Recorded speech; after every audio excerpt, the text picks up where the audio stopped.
নমস্কার, প্রত্যেককে স্বাগত জানাই নেমো নিউজ ইউটিউব চ্যানেলের নতুন একটি ভিডিওতে। কিছুক্ষণ আগেই শিক্ষা দপ্তরের তরফ থেকে একটি খুবই গুরুত্বপূর্ণ বিজ্ঞপ্তি প্রকাশিত হয়েছে। অর্থাৎ পশ্চিমবঙ্গ রাজ্য সরকারের তরফ থেকে প্রকাশিত হয়েছে 2019 রোপা অনুযায়ী শিক্ষক শিক্ষিকাদের যে বেতন বৃদ্ধি, সেই বেতন বৃদ্ধির যে একটা গুরুত্বপূর্ণ সমস্যা বা স্ট্যাগনেশন, সেই বিষয়ে। পাশাপাশি আপনাদেরকে এটাও জানাবো যে গুরুত্বপূর্ণ নোটিশে যেগুলো বলা হয়েছে সেটা নিয়ে অনেকের মনের মধ্যে কিছু কনফিউশন সৃষ্টি হয়েছে। যেমন এই স্ট্যাগনেশন জিনিসটা কি, বা 33টা যে সেল রয়েছে সেই 33টা সেল কমপ্লিট হয়ে যাওয়ার পর তারা কিভাবে তাদের বেতন বৃদ্ধি করবে সেই বিষয়ে কিন্তু বলা হয়েছে পরিষ্কার।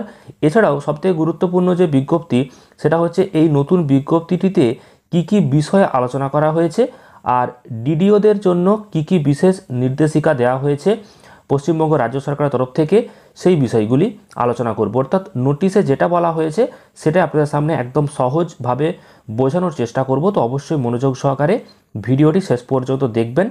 তার আগে এই ভিডিওটিকে একটি লাইক করুন এবং পরবর্তী আপডেটগুলো পেতে অবশ্যই চ্যানেলটিকে সাবস্ক্রাইব করে পাশের বেল আইকনে অল প্রেস করে রাখুন। আপনারা অনস্ক্রিনে দেখতেই পাচ্ছেন অফিসিয়াল যে নোটিশ সেটা আপনাদের সামনে দেখাচ্ছি। গভর্নমেন্ট অফ ওয়েস্ট বেঙ্গলের তরফ থেকে কিন্তু প্রকাশিত হয়েছে। এখানে ইনক্রিমেন্টস beyond stagnation of pay as per রোপা 2019, অর্থাৎ রোপা 2019-এর যে ইনক্রিমেন্ট সংক্রান্ত বিজ্ঞপ্তি সেই বিষয়ে এখানে বলা হয়েছে। তো এবার আপনাদেরকে জানাবো যে ডিডিওদের প্রতি কি কি নির্দেশিকা দেওয়া হয়েছে, পাশাপাশি এই বিষয়ে কি বলা হয়েছে এবং অনেকের মনের মধ্যে অনেক প্রশ্ন রয়েছে, সেইগুলো কিন্তু এবার দূর করব। তো অবশ্যই ভিডিওটি শেষ পর্যন্ত দেখুন।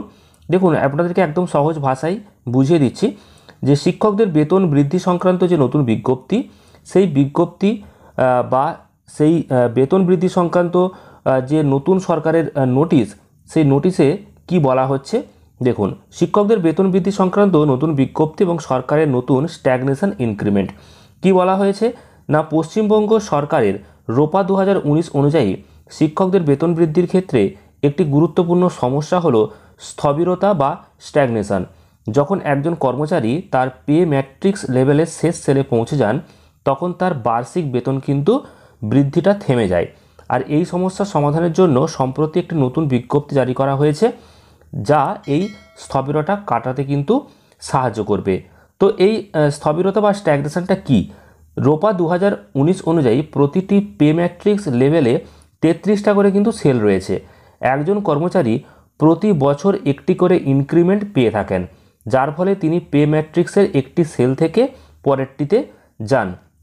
কিন্তু 33 বছর চাকরি করার পর বা অন্য কোনো কারণে যখন তিনি 33তম সেলে পৌঁছে যান, তখন তার আর স্বাভাবিকভাবে ইনক্রিমেন্ট পাওয়ার সুযোগ থাকছে না। তো এই অবস্থাকেই বলা হচ্ছে স্থবিরতা বা স্ট্যাগনেশন। তো রোপা 2019-এর মেয়াদ 2025 সালের 31শে ডিসেম্বর কিন্তু শেষ হতে চলেছে, যার ফলে অনেক শিক্ষক এবং সরকারি কর্মচারী এই সমস্যার সম্মুখীনে কিন্তু হতে পারেন, এটা কিন্তু বলা হচ্ছে। আর এই নতুন বিজ্ঞপ্তিতে কি বলা হয়েছে দেখুন। তো 12ই সেপ্টেম্বর এই যে নোটিশটা সেটা কিন্তু প্রকাশিত হয়েছে। আর এই স্থবিরতা সমস্যা সমাধানের জন্য একটি নতুন বিজ্ঞপ্তি জারি করা হয়েছে। তো এই বিজ্ঞপ্তিটি সমস্ত জেলার প্রাথমিক এবং মাধ্যমিক বিদ্যালয়ের জন্য প্রযোজ্য। বিজ্ঞপ্তিতে বলা হচ্ছে যে যে সমস্ত কর্মচারী তাদের পে ম্যাট্রিক্সের একদম শেষ সেলে পৌঁছে গেছেন, তাদের জন্য একটি বিশেষ স্ট্যাগনেশন ইনক্রিমেন্টের ব্যবস্থা কিন্তু করা হবে। আর এর জন্য ডিডিওদের জন্য যে নির্দেশিকা সেখানে বলা হচ্ছে iOS MS নতুন মেনু, অর্থাৎ ড্রয়িং অ্যান্ড ডিসবার্সিং অফিসারদের জন্য iOS MS-এ একটি নতুন মেনু বা ইন্টারফেস যুক্ত করা হয়েছে। এর মাধ্যমে তারা যে সকল কর্মচারীর বেতন স্থবির হয়ে গেছে তাদের যে বেসিক পে সেটা কিন্তু আপডেট করতে পারবেন, এটা কিন্তু নির্দেশ দেওয়া হয়েছে।